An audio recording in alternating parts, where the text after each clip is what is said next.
guess just to start, do you want to explain where we're at with the Highland golf course? I can try. Council clearly is very, very split on this.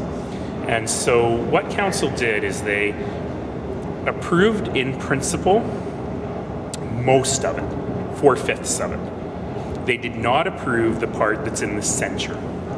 And they sent administration away to better work with the applicant and the community on the green space plan for the whole thing, and to see if there are better amendments for the piece that's in the center. That's really what they did.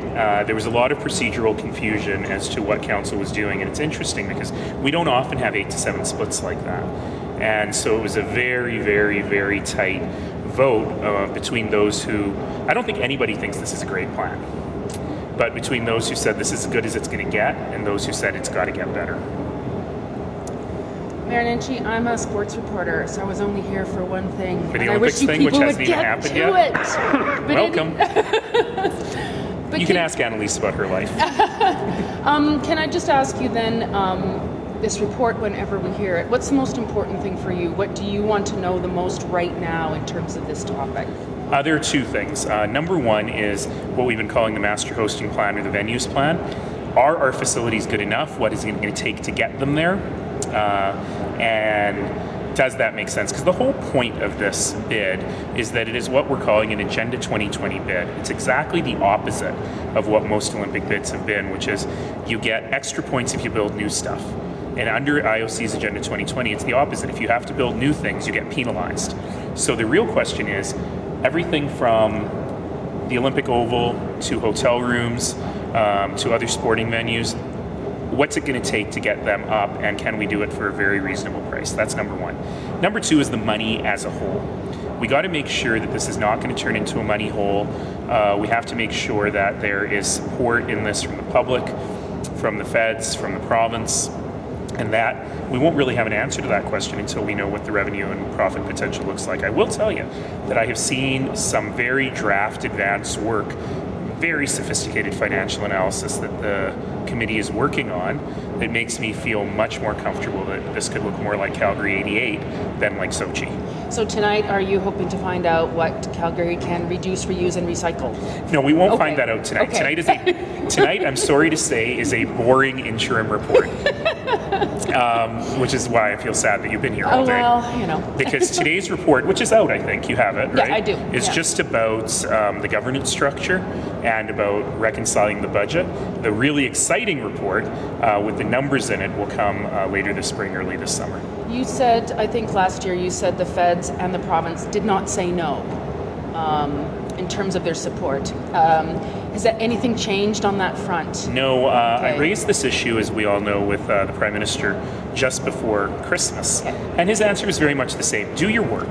Give us some real numbers, and then we'll talk about what this looks like. In terms of the province, we haven't really pushed the discussion with them at all because we know they need to see these numbers. So, but time is getting tight? Does it feel tight now? Months? I'm not that fussed about the timing on this because we are talking about something that's 9 years away, and certainly the Canadian Olympic Committee has to make a decision not between cities, but on whether there will be a Canadian bid at all sometime this autumn. But we, as a council, have already agreed to make a go, no-go decision on a bid by June, July timeframe. So everything is proceeding apace. We're delayed a week here, a week there, but we're certainly keeping to the intent of the original timeline. So are you pleased with the work that's been done so far? I know this is the first time you'll be addressing council. You're getting that update. I'll tell you that this report is very general, but I have had the ability, just very briefly, to see some of the work plans and the draft work that is coming from the consultants and from the others that have been hired, and it is of very high quality. I think we really did a very nice job, if I can pat myself on the back for a minute, or council on the back, in setting up this bid committee, bid exploration committee, because they bring a whole variety of different perspectives, like hard-nosed financial analysis, along with hard-nosed sports analysis and venue analysis, and it seems like they're really gone the right path here, but let's let them do their work. Will we be hearing from Rick Hammond Council, or everything is coming through admin? I think today's report is just administration. It's not a report of the bid committee, or I keep calling it the bid committee, the bid exploration committee. It's a report from administration, just assuring us, because administration is the oversight, assuring us everything's under control. With the bridge rename, what are your thoughts on renaming the school next? You know, that's not my place. It's not my asset. It's a conversation that the Calgary Board of Education has to have if they want to have that conversation. And, you know, I just want to address, and I'll say more about this in the debate, some people are saying that this is about erasing history or changing history. I would say it's exactly the opposite. It's about writing a more inclusive history, a history that includes more people. And I would not be in favor even of the bridge renaming if that didn't come with a very heavy piece of interpretation around what that means, what the history is, why the bridge was named that in the first place, why council decided to change it, assuming council decides to change it, and what that means for us as a community. As Harry Sanders, or Harry the historian, reminds us, history is constantly being written. And I believe we're at an inflection point in history where we can have that conversation. Edmonton's interest in the 2026 Commonwealth Games, Yes. could that impact Calgary's potential 2026 Winter Games, just in terms of that's a lot for the province to be investing Yeah, in? no, it's an excellent question. Certainly the previous federal government had intimated that they want to do one major international event every decade or so. And certainly we wouldn't want to overtax the system at all.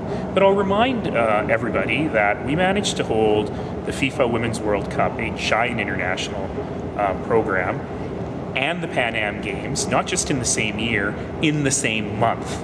And we were able to do that. So I think this country has the capacity to look at a lot of different things. You know, maybe 2026 Commonwealth, maybe 2030 Commonwealth for the 100th anniversary, since the first one was in Canada.